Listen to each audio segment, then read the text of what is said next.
Hey everyone, welcome back to your Watch Wayfarer. Today we are diving into the world of G Shock with a detailed review of the G Shock GA-2100-1ADR. The watch has been making waves in the watch community, and today we are going to find out why. But before we jump into the specifics of the model, let's take a look at the G Shock history. Casio launched the G Shock line in 1983 with the DW5000C. The idea was to create a watch that could withstand the harshest conditions and still keep ticking. Over the years, G Shock has become synonymous with durability and innovation, earning a loyal following among adventurous, military personnel, and watch enthusiasts alike. The GA-2100 series, introduced in the year 2019, continues this tradition while adding a fresh, modern twist.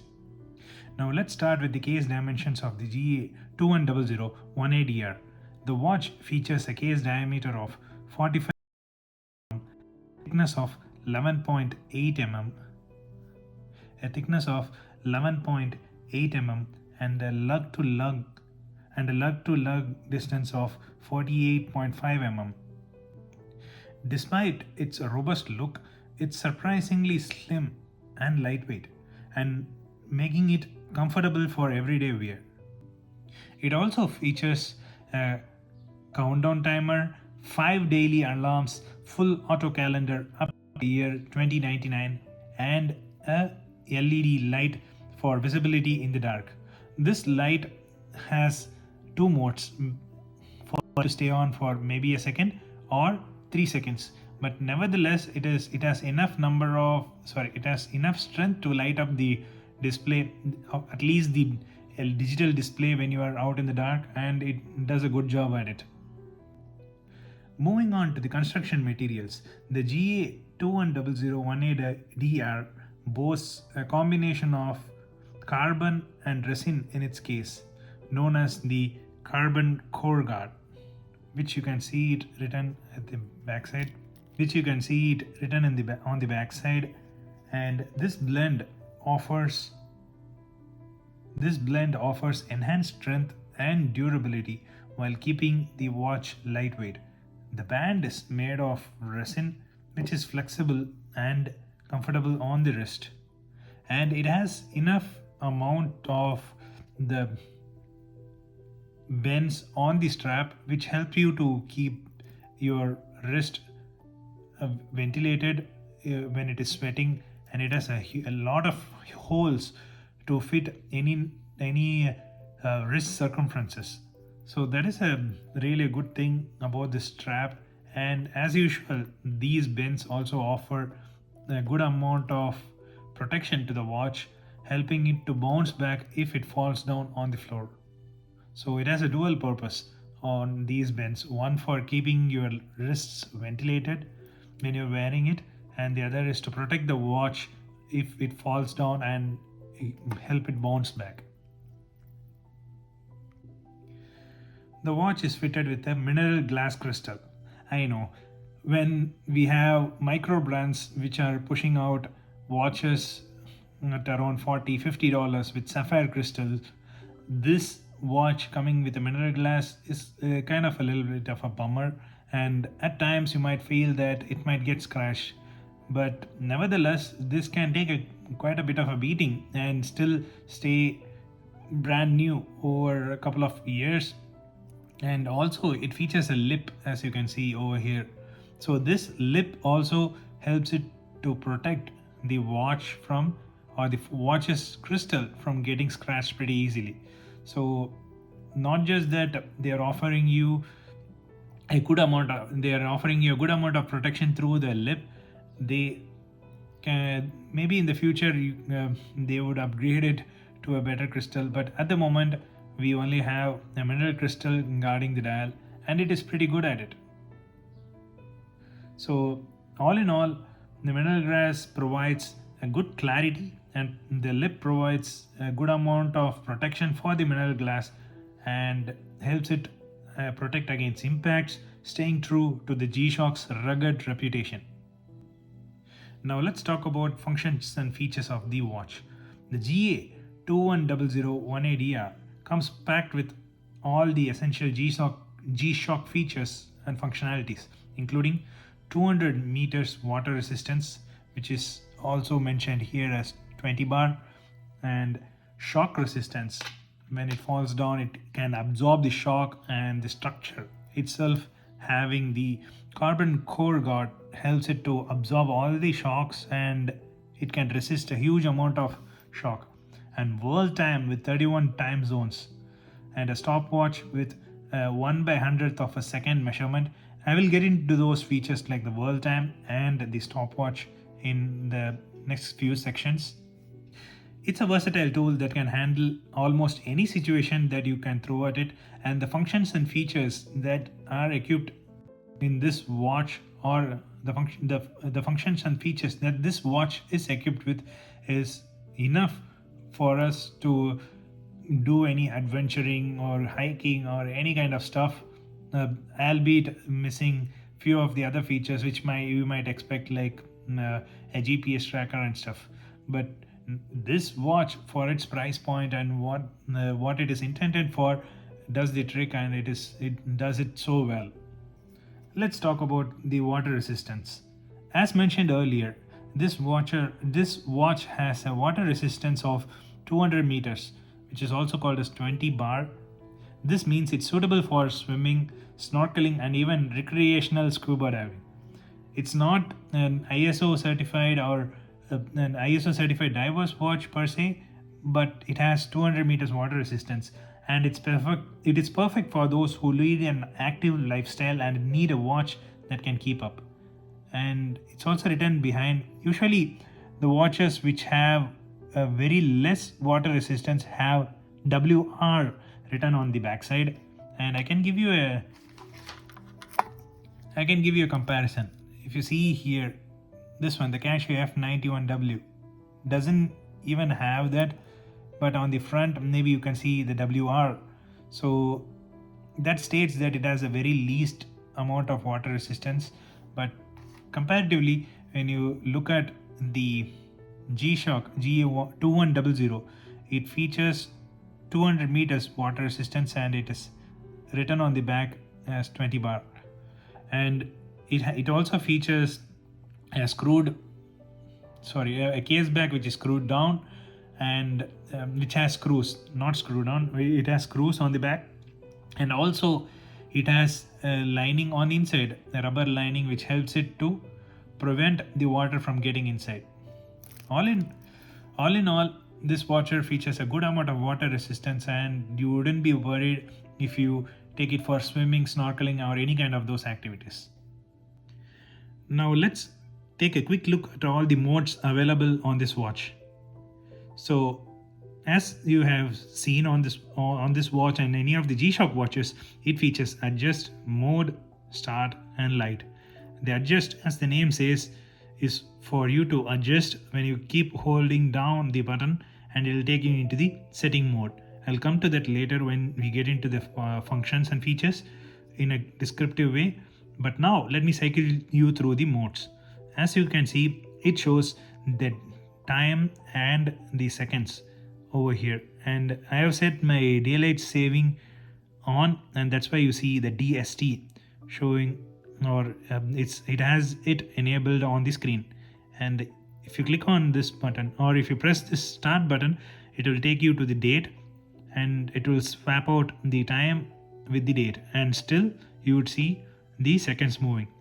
And watch closely as these seconds move to 60, it changes. See, the hour hand, or the minute hand just move to the next step. So when compared to the other watches, like normal analog watches, which move continuously as the seconds move forward, this watch moves only at the strike of a few seconds.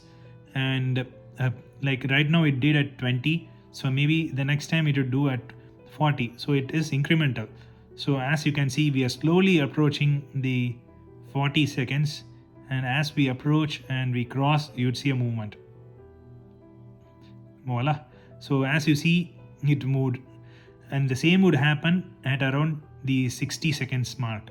So this is how the seconds or the minutes hand moves to the next position throughout the uh, entire watch's movement. Now let's move on to the other modes. So back to the display, and now you see the world time, and you can cycle through all the world time that you want to see or want to set over here. And if you want to move to the next one, it is the stopwatch. Here you have the stopwatch, and then you press it again, you will be taken to the timer, and this is set adjustable to whatever timer that you want.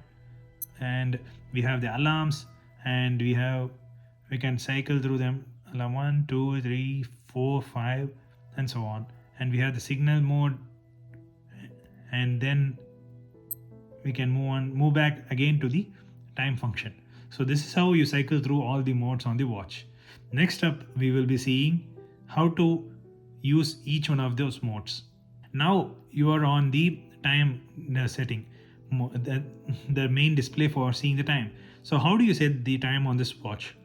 As you can see, this watch doesn't feature any Bluetooth or even atomic timekeeping. So it is for up to us to set the time on this watch. So in order to do that, you will press on the adjust button, and as you can see, it all moves away to keep the dial clean for you to set.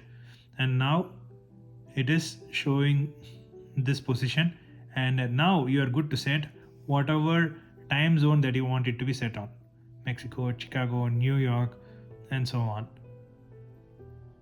So you can select whatever time zone do you want to set. Let me say I want to set it to Paris.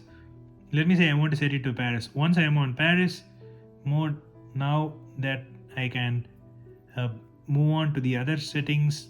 Sorry, now that I am on Paris mode, I can adjust it to set it to Paris by clicking on this mode function again, and it will ask you to set DST on or off, and I can choose yes on, and then the 24 or 12 hour, 24 hour. So let's say I want 24 hour. I press the start button to set 24 hour time format, and then I press on the mode button. Here it allows you to set the seconds, so you can press the start button to zero it if you want, and then you can set each one of the various hours section, like the hours and minutes. So now once I press the mode after it's on seconds, you can press it to advance one position by pressing on the start button, or go back by pressing on the light button. And again, once you're happy with it, you can press the mode button to go into the minutes, and again it's the same, advance or go back. And again, once you're happy with that, you can press the mode button again to go into the year setting, and here you can advance or go back by pressing either the start or the light button. And again, you can press the mode button to get into the month and date. So press the start button to advance further, and light to go back. And again, if you press it once again, you will go into the date, and it's the same drill. You can advance or go back. And finally, I am happy with it. Here it will ask you for the ketone, so there are options to mute it or have it on. So I would prefer it to be on. So now it says key, okay, the light. So press on the mode button again, it will take you into the light function, and here you can change it to either 1 second or 3 seconds. So 3 seconds usually take a toll on your battery, but it depends. If you use it less, it wouldn't consume too much battery. And after you are okay with it, you can again press the mode button, and it will take you back to the time zone areas. So now that I've done setting everything that I want, I will adjust.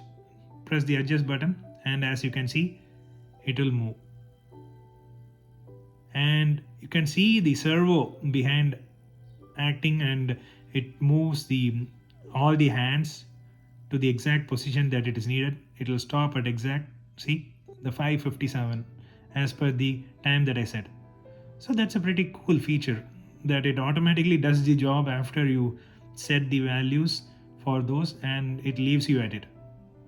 So this is how you set the time function or the time setting on the watch. Now let's go into the next function on this watch, which is just seeing the world time. So just that you just saw the time zone set for your watch, you can also see the world time at a glance over here. And as you can see, once you press the start button, it shows what relative to what the time that you set for your time zone, it will show the other time zones time. So here you will be able to see Tokyo, and you press on it and it will give you a display on that, and it says what's the time over there. Let me go to some place like Honolulu, for example. I leave it there, and it even shows a readout for Honolulu. And there, after that, you would see it shows 6:58 a.m. So this is how it works for you to see the world time at a glance. That's a cool feature when you want to stay at a time zone on your watch, and also if you want to check the time zone on any given area around the world. And I think it supports around 40-50 cities. I'm not sure, but this is how you would see the other cities time zones in the watch at a glance without changing to it. Now let's go into the next function on this watch, which is just seeing the world time. So just that you just saw the time zone set for your watch, you can also see the world time at a glance over here.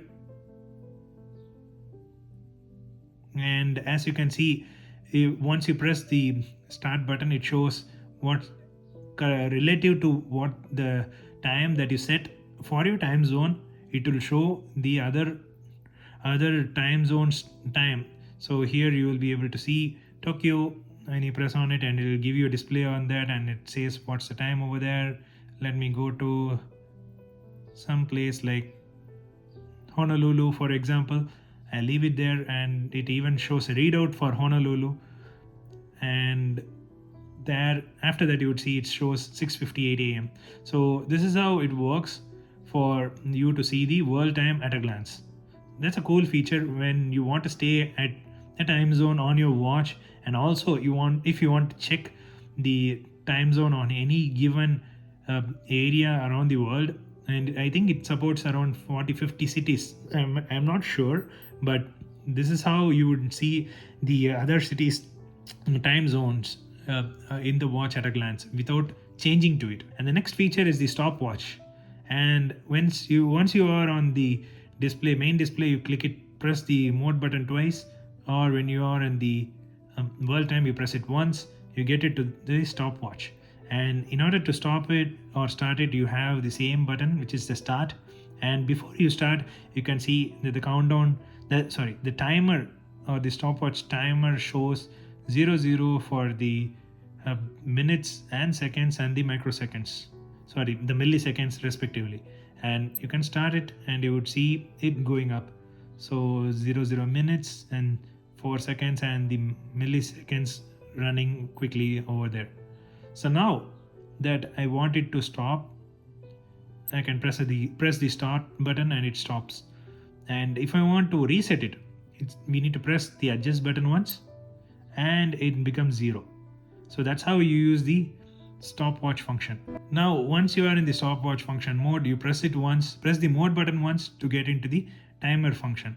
So again, it's the countdown button, and for you to start it, it's again the start button, and it starts counting down.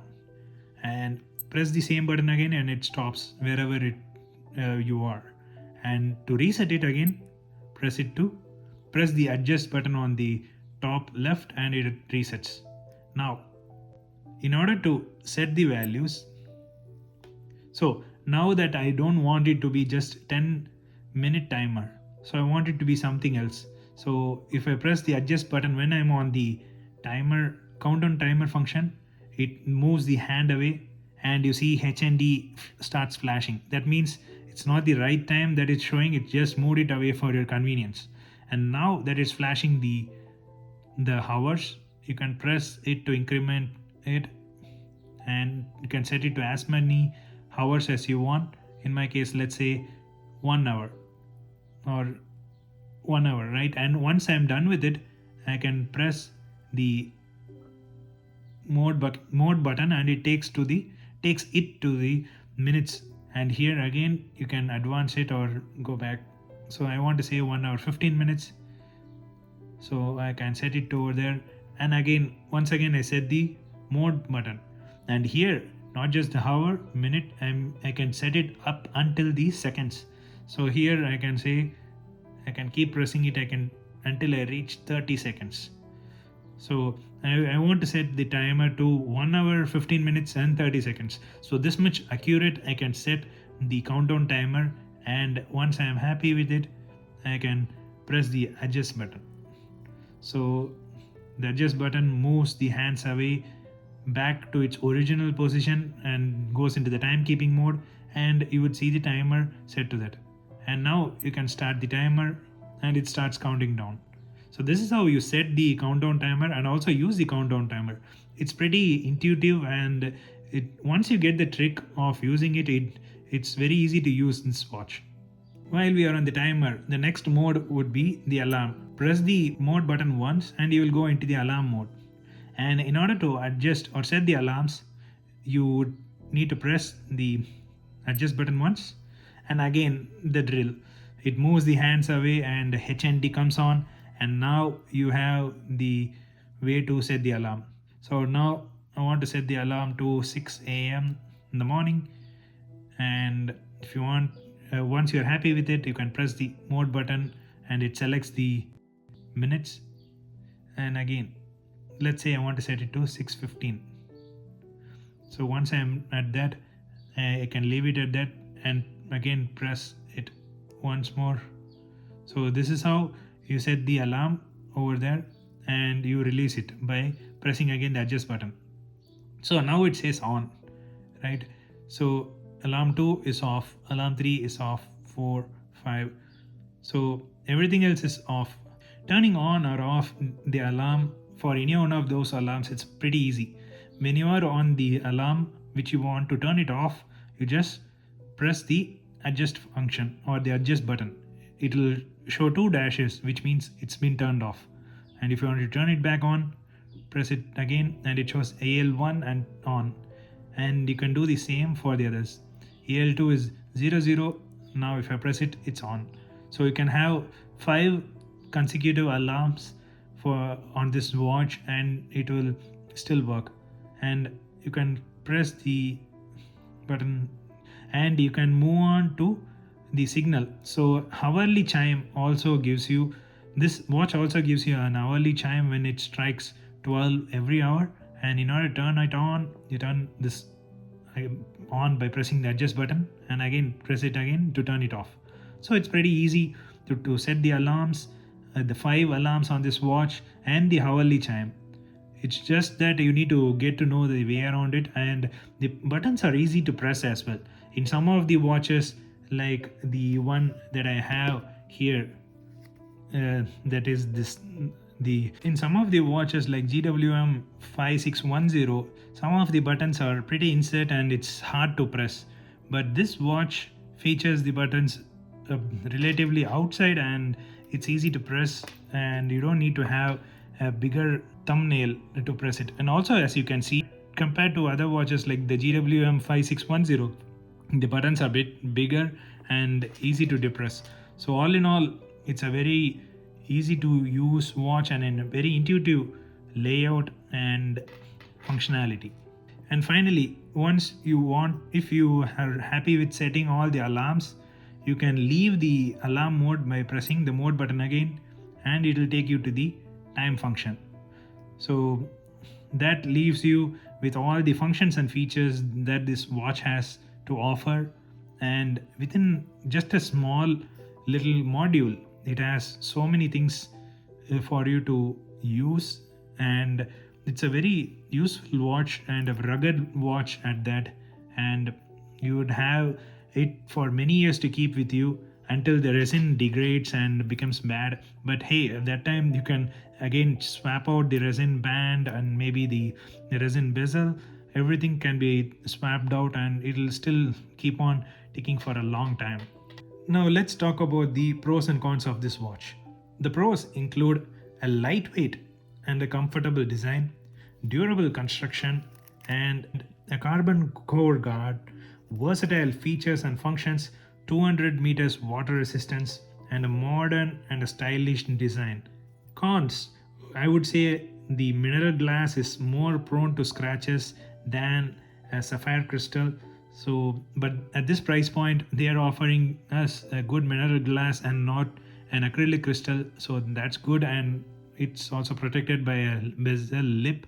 So that also takes it even better. So it's not much of a con, but for some people who are hardcore enthusiasts or adventurers, they might get their watch scruffed up or scratched up pretty easily. And the analog digital display might be a little bit cluttered, and I don't see it that much cluttered, but there are some comments from users all over the world that say the usage of this dial and the analog feature of the hands and the sub dial and or the subsection for the digital feature, it all looks a bit cluttered. But when you get in touch with this watch and use it on a daily basis, you forget that it's not that much cluttered, but it's very useful to look at a glance, where you can either rely on the analog hands or the digital hands to tell the time. So it's up to the user. Overall, the pros definitely outweigh the cons, making this a great value watch and an everyday or a daily beater to carry with you and take on all the things that you throw at it. In terms of durability, the G Shock watches are legendary, and the GA-2100-1ADR is no exception. The carbon core guard structure enhances the watch's shock resistance, ensuring it can handle drops, bumps, and rough handling without missing a beat. It's a way more advanced compared to any of the other older versions of G Shock watches, wherein they made it much more thinner and lighter, but also increasing the amount of shock resistance that the watch can have when used on a daily basis. You might have heard that this model is always referred to as the Casioak. The nickname comes from its resemblance to the iconic Audemars Piguet Royal Oak, especially the octagonal bezel design.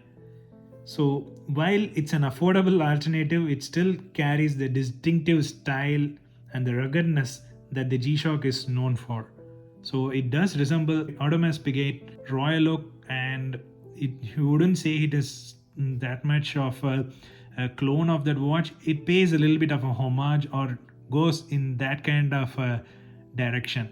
And calling it as a homage watch is also a bit of a stretch, because this G Shock watch has its own way of showing its modern design, and one of the ways of showing it is through this octagonal bezel, which is also a look that the Royal Oak offers from Audemars Piguet, and it does it in its own way. It's an own right, and it deserves its own credit. The G Shock deserves its own credit. So all in all, it's a very beautiful design, and that's why people love it a lot all around the world. This wraps up our review of the G Shock GA-2100-1ADR. It's a fantastic watch that blends style, durability, and functionality into one impressive package. If you're in the market for a new watch that can handle anything life throws at it, the GA-2100-1ADR should be on your radar. Don't forget to like, comment, and subscribe for more watch reviews. And until then, keep on ticking.